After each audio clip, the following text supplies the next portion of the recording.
पिंपळदरी येथे अवकाळी पावसाने शेतकऱ्याचे संपूर्ण कुक्कुटपालन शेड जमीनदोस्त झाल्याची धक्कादायक घटना घडली आहे। यात शेतकऱ्याचे लाखो रुपयांचे नुकसान झाले आहे।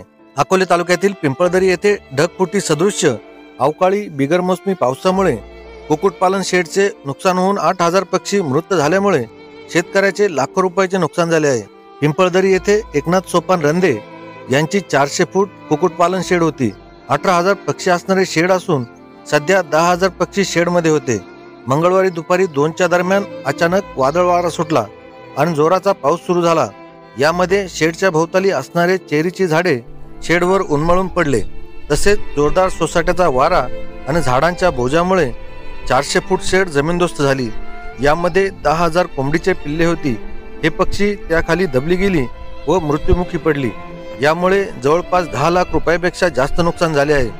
शेतकऱ्यावर आसमानी संकट कोसळले असून त्याला आर्थिक मदत मिळावी अशी मागणी ग्रामस्थांनी केली आहे।